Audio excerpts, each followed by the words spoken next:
Oh, hello everyone, welcome to a brand new video. My name is Alexa, and today it'll be the episode analysis for Adventure Camp All-Stars episode 19. Alrighty, before this begins, a few things to note. The background footage is not owned by me, it is owned by Odd Nation Cartoons. As well, though I have my own personal opinions and analysis, of course, if you have different, that is completely fine. In my videos, I do sections to maintain organization and simplicity. The sections for this video are the episode analysis, the Ellie and Yul discussion, my overall thoughts on the episode, and then the conclusion. Alrighty, without further delay, let's just get right into this. It's a tickle monster!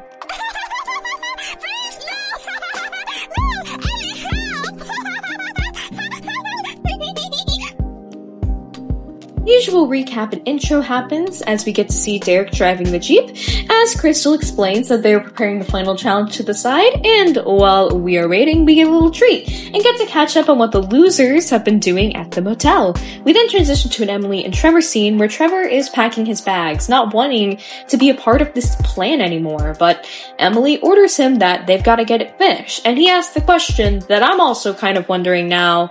What's it even gonna do for them? What benefit is canceling Adventure Camp gonna fully bring? Vengeance to Crystal, if anything? And they're gonna hurt the contestants for what? I'm trying to understand here too. And honestly, I've been more interested in the subplot because, well, the previous episodes had basically nothing else good to latch onto, but now in a good episode where I can latch onto other things that are decent, it just becomes a lot less interesting to me, and I'm interested to see what this would even cause benefiting Emily and Trevor specifically. Because Derek's still running back to Trevor. I mean, we saw it last episode, so... In the end, we get to go to the motel as Crystal talks to Oliver as they are going to go get some interviews. Eliminating contestants, and the first we get to see are Ellie and Gabby. Honestly, this entire scene was just so sweet to me because it really showed Gabby and Ellie's care for one another, shows that they're happy with one another, just shows they're doing really good and even doing better from the last time we saw them together, which I believe was episode 11, episode 8, around that time.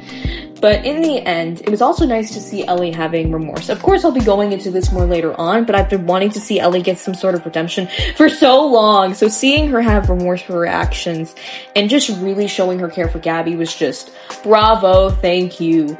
After they run off holding hands, the sweetest thing ever, oh my gosh, we have Tess and Hunter talking as Tess teaches, or at least tries to teach Hunter how to draw. I did not think that was Allie. I was like, wait, that's Allie Hunter's trying to draw? He'll learn eventually though, probably. Either way, Crystal then asks him a few questions, they answer, and Hunter asks for them to go to dinner. I also really liked hearing the scene that they referenced the season 2 card game. It was nice just to see a little bit of references. You know what I mean? We then get to move on to Aiden and Tom. Totally the interaction I was excited for. Either way, what I really did like about this scene in particular is we got to see Tom not only say that it was about Jake, but he wanted to prove himself. It was not just about Jake, which I really appreciate because I've always viewed Tom and Jake as barely having much characters. Sometimes between each other, mainly Tom. So it's nice to just see that differentiate happen here, and as well, Tom goes on a spiel about he never lost feelings for Jake. I was not cheering, but either way, it was wholesome, I guess. Crystal and Oliver then move on to Lake, James, Miriam, and Ashley, where they're playing a game of charades. I loved the Lake and Ashley duo, even though we didn't get to see basically any of them. I really liked the friendship, and I kind of wish we got to see it more expanded on, but either way, James and Miriam also had a short interaction here, and it was honestly really fun to see, but then he loses the game of charades for them. And he's just mad, as Aiden comes, hugging him, and Jaden moments all around. Tom also comes, as Crystal asks them what they think of the finalists. James is, like, so against Jake, it's to the point it's funny. It's understandable why, due to the only interaction they've had from episode 2, got him eliminated, but still. Move on to Yul, Fiore, Alec, and Connor having trivia with Nina and Marcus, as Yul and Fiore have the usual sibling rivalry they do, which is just peak, honestly, the funniest thing, and we get to see more of the Alec and Fiore dynamic here, as Alec protects Fiore from whatever Yul was going to do, but also takes the phone that she had away. Which, how on earth did she get a phone? I think that's the more scary part here. Tom then comes in with an interesting apron choice, as he announces that dinner is ready and they all head there, as we get to see more of the Tom and Gabby friendship. Connor's a bit down and Miriam wants to help. Something I really appreciate about this scene and a lot of scenes, particularly in this episode, is they were able to give mostly an equal focus to every character here. Every character got their moment to shine, and it really worked well for me, and I think it really contributed to how well, to me, this episode was executed. Either way, we go to everyone's favorite scene. Tom says he's gonna ask out Jake. Hooray! Oh, but by the way, Ellie actually supports this, which means she could be getting a redemption in the coming episodes. So when I say redemption, I mean in the Tom and Jake spinoff, but maybe. We then get to see that Yule is mad that the hamburger tastes bad, so he goes to insult Gret, who made them, and then we get to see Yule get half of his face burnt off. Maybe it's just me, but I think this might have been a little far. I'm not saying he doesn't deserve karma. He absolutely does. Yule is not a good person at all right now. So, but I feel like because he's insulted everyone, all Yule really does is insults. He doesn't really hurt people physically, so maybe something more to the nature of an insult, embarrassing, would work better. See, what it worked in season 2 is because he was going to poison Aiden, so when he got poisoned back, yeah, he deserved it, because he was gonna do the exact same thing. It's just karma for you. But here, to me, it's a little far. That could just be my take, though. Either way, the next scene showcases Gret and Gabby being the best of besties, as Gabby asks Gret to sit with them. As Ellie is alright with it because, I mean, any friend of Gabby's is alright with her. Unless you're Tom, I guess. Either way, they have a nice interaction. I've been really excited to see any Gret and Ellie interactions we could get in the future, so it was nice to see it here, and I think it could easily develop into a nice friendship. Crystal then interrupts and says that this was also a little challenge to get 3 helpers who are each going to win 100k if the person they're supporting wins, as they all have hints under their clues and they all go to try and find these totems in order to become a helper.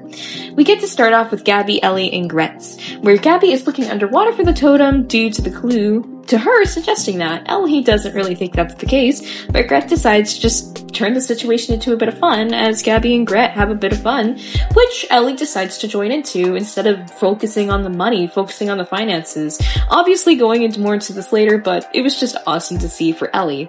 We then get to move on to the next scene, which is a Yule interaction where James is kind to Yule and tells him that he needs to apologize to Gret. He needs to apologize for what he's done, and that being what he's been doesn't always work out. I really like the different side we got to see to Yule this episode, but we're saving that for Yule's part.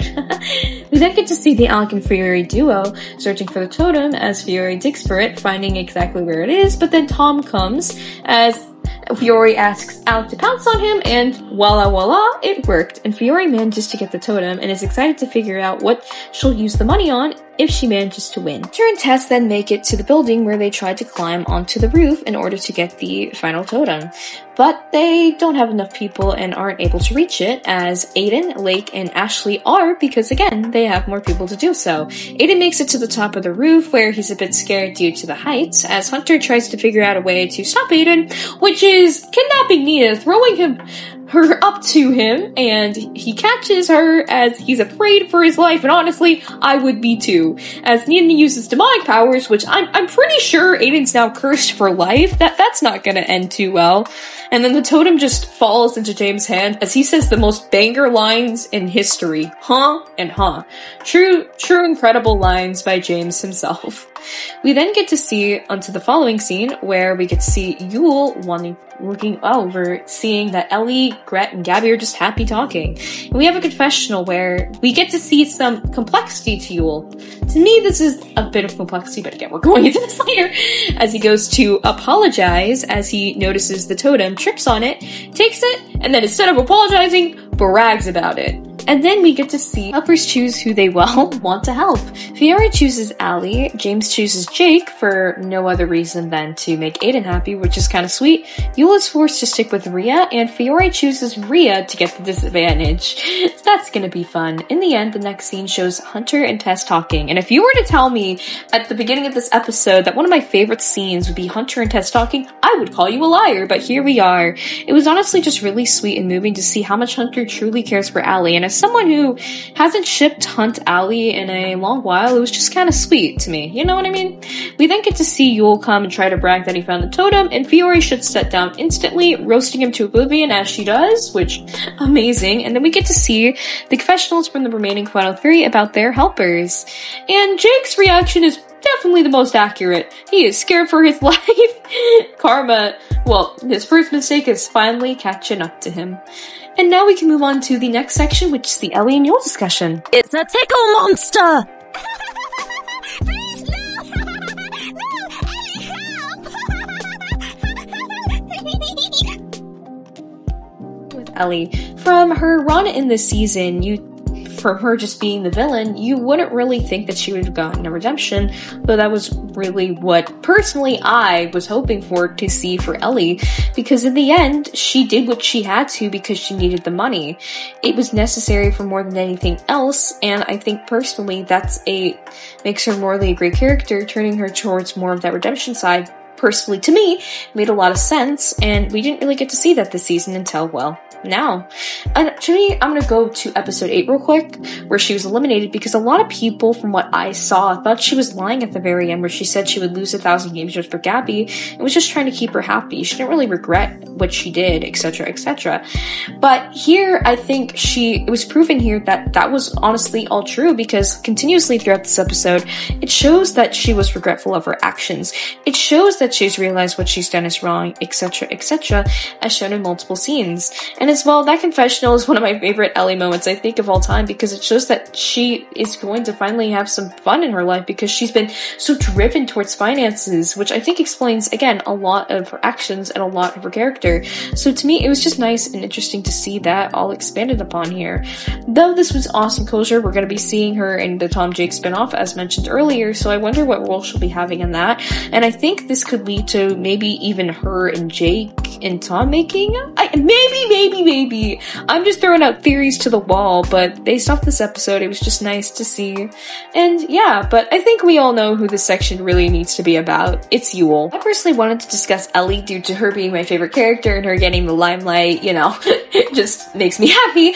But I wanted to also discuss Yul because he's definitely the most interesting I would consider of the entire Motel cast, because here we get to see a new side we've really never seen to Yul. Yul has always been portrayed as this one-dimensional villain to where he just makes the most charismatic, rude insults out there. I think that's, racist, sexist, etc., abused, etc., just the worst person imaginable. But here, we get to see that might not all be true, because we get to see him being sad, we get to see a bit of complexities that maybe, deep down, he does want to apologize. Maybe, deep down, that could be the case. A lot of people have said that he's just lying about this, that he's just doing this to save his career, which definitely could be partially true, but I want to be on the more optimistic side and think that, deep down, Yul could be a better person if he ever wanted to, but like Rhea, he takes the easy way out in the end because that's what he's used to. And the way his line was delivered, to where he was saying, "It's worked for me before," in his conversation with James, offers a lot of interest to me. Every person, every character has a reason, a motivation for what they do. Why did Yul become such a brat? I think that's the question now, because to me, this implies that he wasn't always this way. He just became this way because it worked out for him. But where did it work out for him? It adds a lot of questions and a lot of nuance to Yul that wasn't there before, and I think it was just really well done in terms of Yul, because it makes it so much more interesting of a character, instead of just, well, being the worst character, well, not character per se, worst person, quote unquote, out there. It's interesting, and it really adds, and especially his dynamic with James. James wants to help Yul. He wants to, because to me, it feels like because they had their friendship in season 2, it meant something to him, and that's what it's adding up to here. And I think it could be really interesting to see more interactions between those two, letting them develop. I personally think this is probably the last time we're ever going to see the original season 1 to season 2 cast for a long while, given how season 4 is a, well, brand new cast, or they're gonna have to have their spin-offs, but I think it would have been extremely interesting to see Yul. We get to see more of this complexity within him. We didn't get to see literally any of this during the season 2 either, because he was just, well, being an awful person to everyone and being an abuser to Gret, emotionally wise. So I think it could have been extremely interesting if we got to see this during the season. In short though, I really liked the complexity, I think, to me it was complexity, that we got to see through Yul this episode. Obviously it was like one confessional and a few lines here and there, but given that's mostly what Yul got, and given the change in character it kind of adds to him, it's just interesting to see what one scene can do to Yul. Makes me interested on how Rhea has to me, botched some of that complexity, but that's another discussion for another time, and we're just gonna move on to my overall thoughts and conclusion. It's a tickle monster! Please, no! No! Help! Overall, this episode was just, to me, really well done. I liked how we got to see all the campers, the hotel was nice, and overall, this is such a breath of fresh air from the previous episode 14 to episode 18, because those episodes have been, interesting in quality, to say the least. Either way, I'm hoping the finale is this quality, or maybe even better. That would be even better. Even better word to say. But, what are your personal theories on this episode? Any your own thoughts? I would love to hear in the comments down below. Thank you so much for watching today's video, and I hope to see you again on the channel. Have an incredible day/night. See ya!